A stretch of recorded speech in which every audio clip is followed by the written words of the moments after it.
Finally a dub. I mean, I guess I'll take it. Like we barely beat a team that one of the worst teams in the league by 3 points. So it ain't really too much to be happy about. You know what I'm saying? Like we barely beat them. We blew a late lead, so it ain't too much. Like it's this game. If you sat down and you really watched it, if you didn't really stat watch it or whatever the case may be, like this game was ugly as hell. Like this game was ugly as hell, and I feel like it raised even more questions.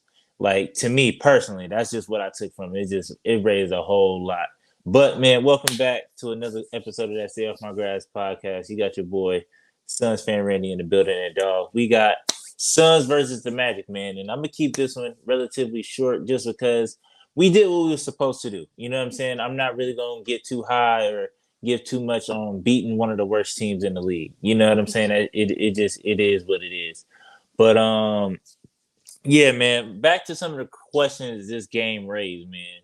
Like it just raised like I said, what was it, Tuesday? Like just we just look like a team that don't got no chemistry right now. Like I don't know why Torrey Craig and Josh Okogie's on the floor at the same time, like so much. Like to me, it makes no sense. It killed the offense, and it's just like it limited. It's like we already have a limited offense, and then you limit it even more by throwing Josh Okogie in there and Torrey Craig, and it's just like they don't even want to shoot the three ball. You see what I'm saying? So it's just like it's killing me. You know what I'm saying? Like my thing is, I mean, Josh Okogie shot more of them than Torrey Craig, but it's just like to me, it's killing me. It's like, all right, like y'all have to understand that y'all shoot the threes to keep the defense honest. Because if you don't shoot that three, or if you ain't even a threat from the three ball, then it's like all they have to do is pack the paint.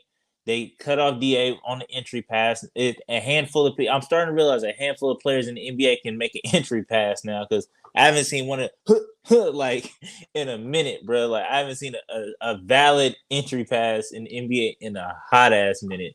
But then, like I said, they pack the paint, they take away the midi, and you know what I'm saying? It is what then they just limit the whole offense. And that's what I'm saying. You hitting it from the corners or just whatever the case may be. That's why I feel like there should always be Damian Lee or Terrence Ross in the game just to hit down that corner three just to keep them like honest or at least keep the defense shifting at least on their toes or where you know what I'm saying you can catch them off balance because now it looked like we haven't even caught a lot of teams off balance defensively. Like everybody, like every time we hit a shot, every time we make a shot, it's just like we're making tough shots. Like, you know what I'm saying? Is Devin Booker making or Chris Paul making tough shots? It's like we don't get no more easy looks, it seemed like. You know what I'm saying? But that second unit, I will say, got a lot more easier looks. Cam Payne did look decent tonight. You know what I'm saying? He finished with 21 points. But I was coming in here, I was about to give him some praise. Like, okay, Cam Payne, this is what we need from you. This is what we need from you. Just keep this energy towards the playoffs. Like, we just need a high energy guy, somebody to keep the momentum, be the spark, and just.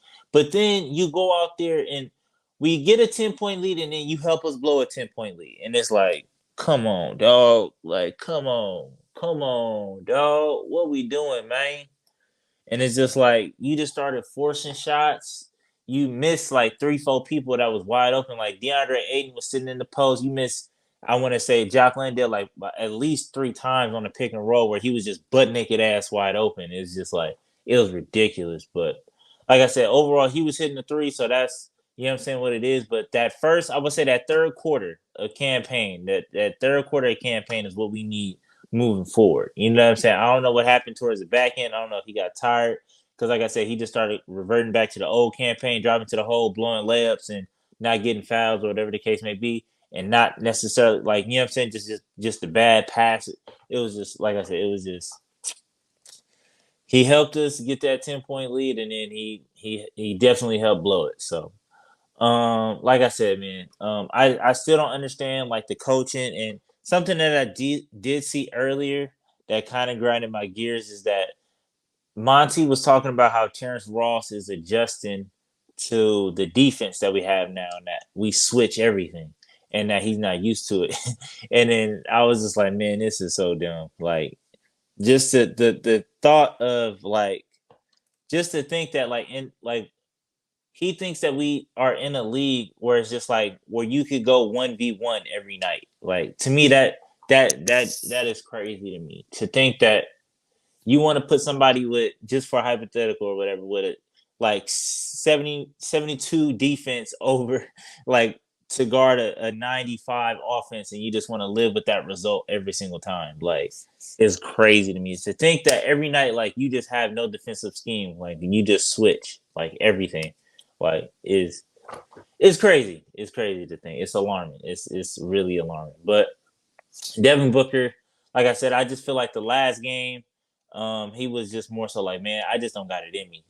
I just don't got it in me right now, just to carry this whole team, this whole fourth, or just the whole game, and then especially since I'm not getting no help from nobody, and then on top of that, I got to play defense, and then on top of that, like, yeah, like to me, I want to say that last two games, I feel like was a little bit like, it was a little bit. Devin Booker looked tired, and then on top of that, like, he looked a little immature. And I'm gonna keep it a bean. I'm gonna keep it a stack. Like, Devin Booker, we cannot argue with the rest, man. We cannot go back and forth with the rest for 10, 12 minutes or just the whole entire game. Like, that's not it. That's not your game. When you play like that, you know what I'm saying? You have nights like this, 7-17 with 19 points. You know what I'm saying? 4 turnovers. It's just like, that's not us. Let's play ball, man. Somebody got to tap him on the shoulder, be like, man, let's lock in. And just the way that, my last thing before I get out of here is just the way we closed this fourth quarter, I feel like was super alarming to me, man. It was just super alarming because it was just like chances, the shots that we typically hit, we wasn't hitting. And just how the offense was flowing in that fourth quarter, it just looked nasty. It looked extremely nasty. It looked like everything was like super forced. We couldn't like get to our spots. It just looked like it was just a luck of the draw, for real, for real. So I guarantee you, if we play anybody that wasn't named the Orlando Magic, we probably would have lost this game today. But like I said, man, I don't know if KD is just a remedy for everything or whatever the case may be, but this team looked completely different ever since KD left, and it's crazy. But shout out to the Magic, man. And this is something I did notice, and I want to say about the Magic. I think Cole Anthony could be a problem. You know what I'm saying? In the sense of like the way that he was closing that in the fourth quarter, the way how he flipped the switch and cut it on in that fourth quarter and was getting to the line and doing what he was doing in that fourth. But I don't know why he got pulled out. But like, I mean, I guess you can put it Markelle Fultz. Markelle Fultz was balling. You know what I'm saying? He out there playing defense. He was just hitting shots. I was just like, I ain't seen this Markelle Fultz. But I don't know, man. I don't know if Gary Harris needs to close that game. But yeah, I think that Cole Anthony definitely could be a problem in the future. Like, definitely could be a problem in the future. But like I said, man, till next time, a dub is a dub, a win is a win. It is what it is. I see y'all. What is that on Sunday? I think is our next on Sunday. So until next time, man. Peace.